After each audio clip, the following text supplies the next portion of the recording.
Yo, what's up guys, welcome back to another video. This is a reaction to 10 most scenic drives in the US. I know there must be a lot that could be on this list, and a lot of the best drives in the US won't be shown in this video, but of how big the US is and how many people drive, I'm assuming there are some incredible routes you can go. And yeah, we're going to check this out, hopefully going to enjoy. I'm assuming a lot of you will have also been on some of these drives, to be honest. So I feel like there's some people that have this as like a hobby, traveling and going on specific roads to explore and enjoy. I just don't know, explore, look around, have these incredible sort of views whilst you're getting from place to place. But we're going to check this out and see. I guess not even from place to place. Maybe some people will just literally drive just to go on these routes. But we're going to check this out, hopefully going to enjoy, and let's jump into this video.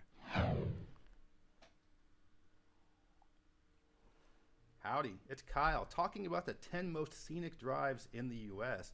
I've been fortunate enough to drive around the country many times, and I've seen some really beautiful drives.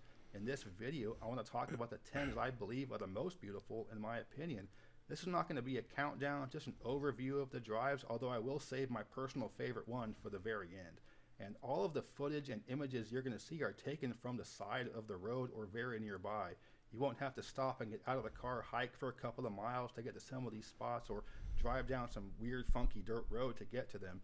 And also, I have not been to either Alaska or Hawaii, and although I'm sure there are some very beautiful drives in those states, I won't be including them because I haven't actually done them. So They probably have some of the best drives, to be honest. Take a look at the 10 most beautiful drives in the contiguous US.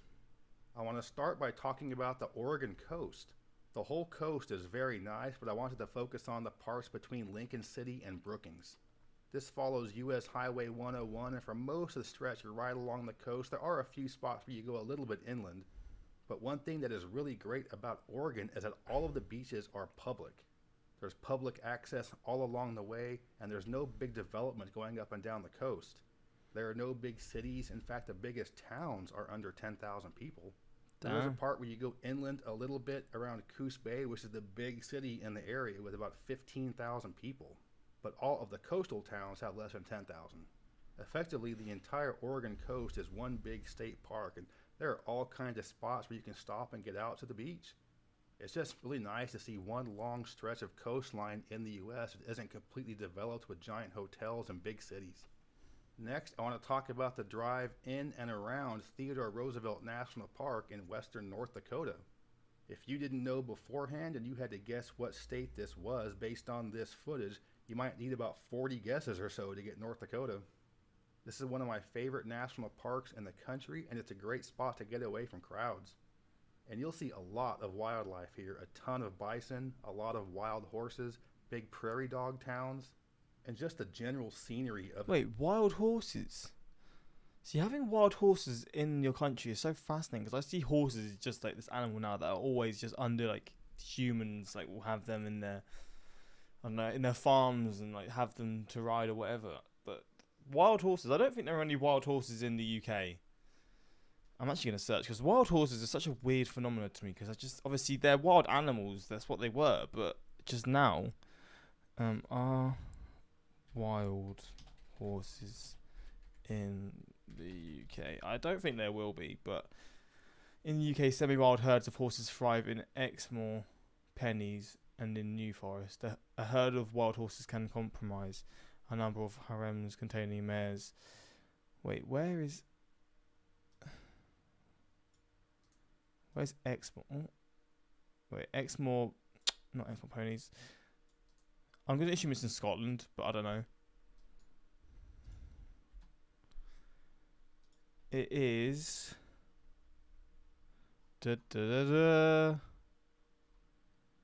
Oh! It's literally right in the south of England. Well, there we go. That was a surprise to me, to be honest. I wasn't expecting that. Well, that's a surprise, but there are wild horses in the UK. The North Dakota Badlands is beautiful. There are two different units to the national park, the North and South unit. Hardly anybody goes to the South unit, and even fewer go to the North unit. You can drive around each of the two units, and US Highway 85 connects them both. If you're driving through the North unit outside of the time between Memorial Day and Labor Day, there's a very good chance you won't see anybody else in the park except for maybe a park ranger. Where's the road? There's really nowhere else in the U.S. that has this type of scenery, and yes, it's in North Dakota. The next drive I want to talk about is in their neighbor to the south, South Dakota. When most people think of scenic beauty in South Dakota, they're going to think about Mount Rushmore and the Black Hills first, and that's both very nice. But what I wanted to talk about here is the drive between the town of Custer and Badlands National Park. Just east of the town of Custer, you get the Custer State Park. And this has got some nice scenery, but the best part about this drive is you're basically guaranteed to see a whole bunch of bison. They'll just be there chilling, roaming the streets, wishing people weren't there to bother them. Damn. But going a little bit farther east, you get to Badlands National Park, and this is where the scenery gets really gorgeous.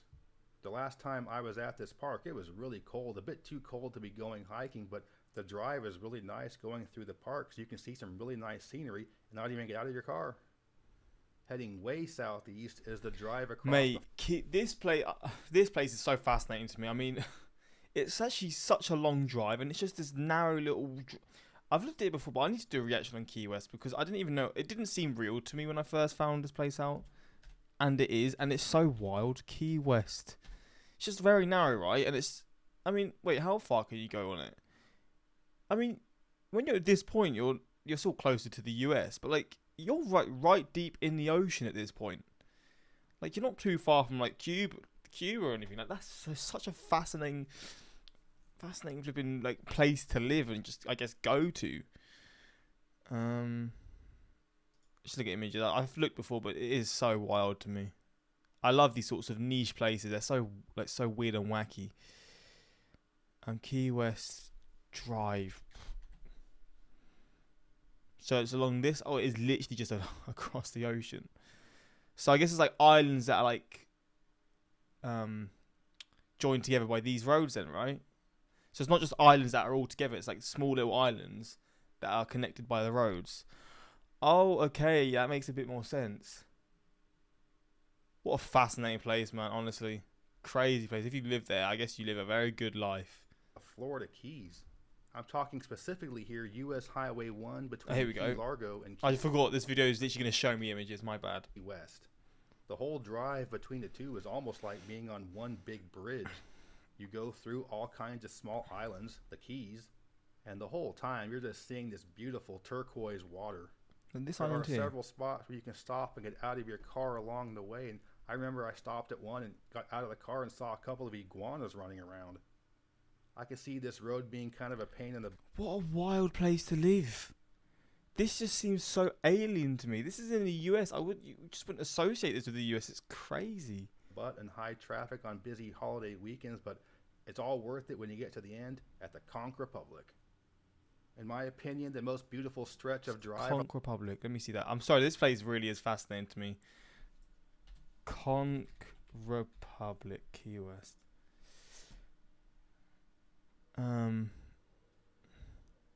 It's just sort of looking like a normal city. Oh, is the Conch Republic like a cafe or a restaurant at like the end of Key West or something? Wait, let's just search Key West end. So I guess this is like a point where people drive to, right? People who are like who do this sort of like road trips. Oh, it's not. So this is here. So this is at the end of Key West. So it gets quite populated again at the end. Tour of my island. I might have to watch a video on someone touring this place. I'd be so fascinated by that, honestly. Probably a weird thing to be fascinated by, but I just have a weird intrigue to these kinds of places. Like, yeah. Along an interstate is Interstate 70 in the central part of Colorado. Between the towns of Eagle and Idaho Springs is the highest elevation of... What's happened with these trees? Wait, have they been cut down, or is it just a weird little formation? Anywhere on a U.S. interstate. The highest point is Loveland Pass at just under 12,000 feet. To go over the pass, the interstate itself goes through a tunnel, but you can take a side exit and go on U.S. Highway 6 to go over the actual pass. Bro, look at that. And with you being at almost 12,000 feet for a good chunk of the year, there's going to be a lot of snow on the mountains. So if you want to experience high altitude and thin air but not go on some crazy hike or on some weird back roads, you can do it on I-70. I'm just thinking, maintaining these roads in these conditions, how? I don't really know how that's possible. Central Colorado. Next up, arguably the most famous drive in the U.S., the Blue Ridge Parkway. Okay. This goes through a large part of the Oh. southern Appalachians in North Carolina and Virginia, and my favorite part of the drive is the stretch between Asheville and Boone. You go right near Mount Mitchell, which is the highest peak in the eastern U.S., and this is a very nice drive no matter what time of the year you do this. The most popular time is going to be the fall, especially October during the peak fall foliage season, but that's also when it's the busiest. So you can go in the spring or summer and it's still very nice, very green. And even during the winter with no leaves on the trees and a light dusting of snow, it is still very pretty.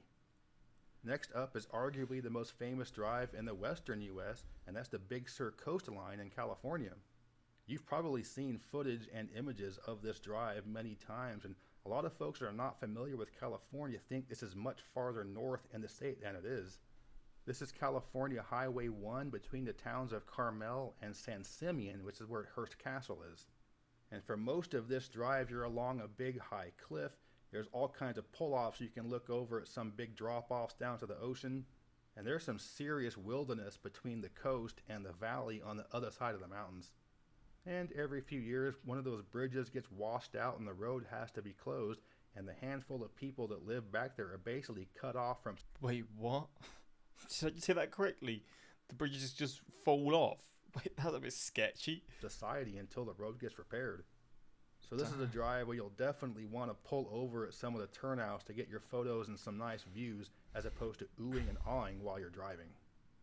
Next, I want to mention the north shore of the Upper Peninsula of Michigan along Lake Superior. Specifically, I'm talking about the stretch between the towns of Marquette and Grand Marais. You're hugging the lake shore for a big chunk of this drive. You can see Grand Island out in the lake as you go around it. And it goes right to Pictured Rock National Lakeshore, which is a really nice spot. You can't see the beautiful cliffs of Pictured Rock from the road, but you are not that far from it. That's but crazy. Even if you don't go off the main road into the National Lakeshore, just staying on the road is a really nice drive. You'll go around some nice sand dunes and you'll end up in the really cute town of Grand Marais.